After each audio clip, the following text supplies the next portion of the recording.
Yo, that, what's going on, man? Y'all know who it is. Y'all know what it is. It's your boy, Philly Fresh, a.k.a. the General here, reporting for duty, man. If you ain't had the chance to do it, make sure you hit that sub button for those of you that have. I appreciate it, man. Appreciate the love. I got a lot of things I want to do with this channel. Y'all already know. I need y'all help. All right.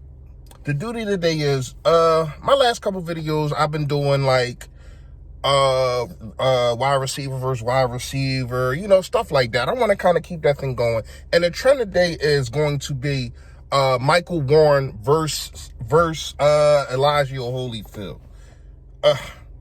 A lot of people want to say that when I think I put up, I can't remember what video I put up talking about two running backs. I was talking about getting a bruiser. I was talking about getting Carlos Hyde. And a lot of people commented and said Warren's the guy. So, you know, I did my due diligence. I broke down tape on Holyfield. Warren is not the guy for a power back. Now, Warren is a very, very good back. He can do a lot of things. He's kind of an outside guy. He's not really in between the tackles, in between the guard and the center kind of runner. He's not that downhill runner. I think that Holyfield is. And the more I break down tape of Holyfield, I really, really like this kid, man. Let's get into some stats, man. First, we're gonna get into Michael Warren. Played for Cincinnati. Let's see, 2017, he had 54 attempts, 324 yards. He had 380. No, he only had 5 receptions, 57 yards. All right. So then we go to 2008. He had 1,300 yards, 1,329 yards, and 19 touchdowns on the ground. And he also had 1,561 yard. No, that's all yards from scrimmage. My bad. He had 232 yards receiving, and he only had 1 touchdown.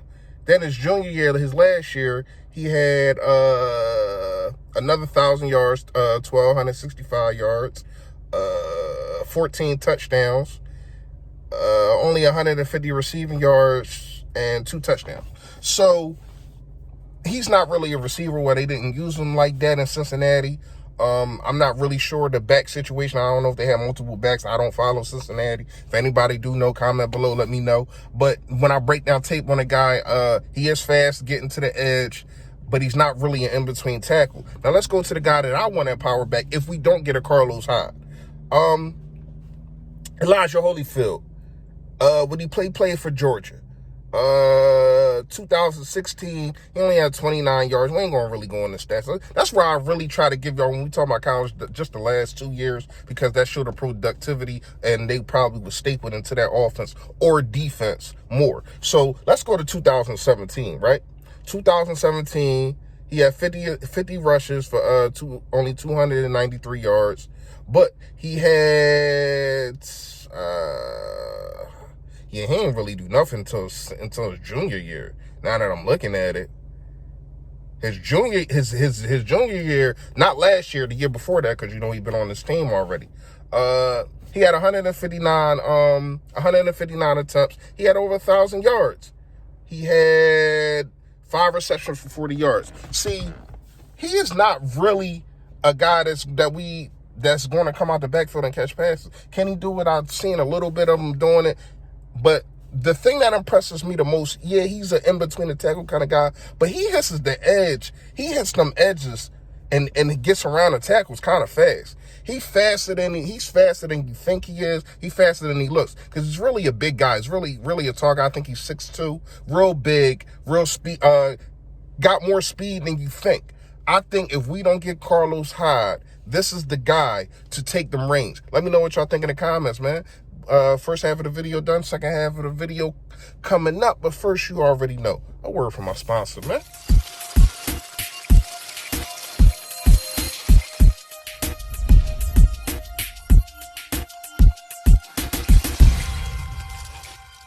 Yep.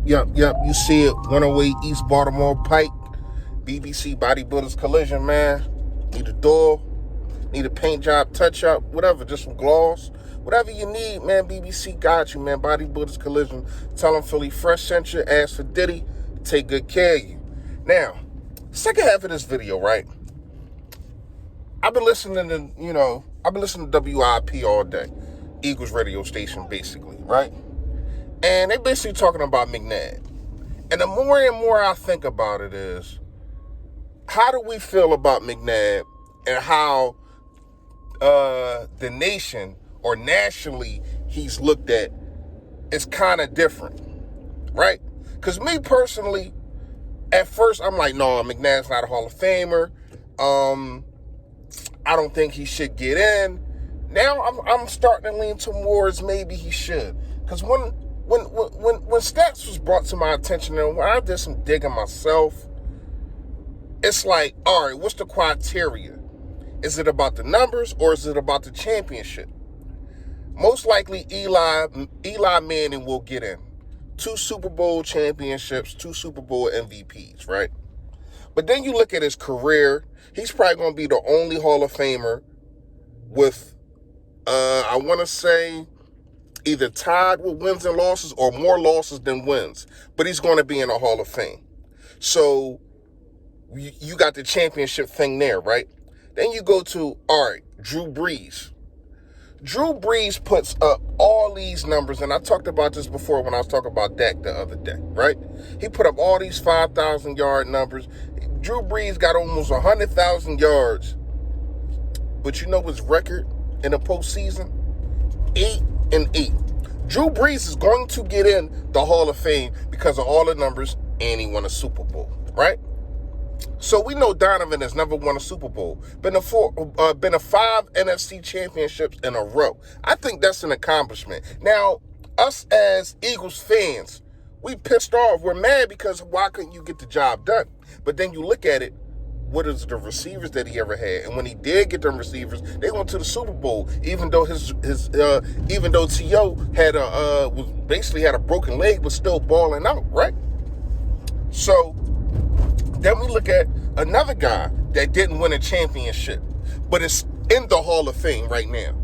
Went to 4 Super Bowls and lost all 4 Super Bowls. And that is Jim Kelly. If you know anything about Jim Kelly, young people that's watching this video, go check up Jim Kelly, man. Then you look at Jim Kelly's stats. It's like, all right, he's a Hall of Famer, but he didn't win. Then you look at his stats. You want to know his stats in the postseason? 21 touchdowns, 28 interceptions. That ain't good. Then you look at Donovan. I think Donovan, 27, and I want to say 14, or 21 and 14. Correct me if I'm wrong, man. I might look it up and put it up there for y'all. 21 and 14, right? So I'm looking at it like, damn, is it a numbers thing? Or is it just the fact that he didn't win a championship?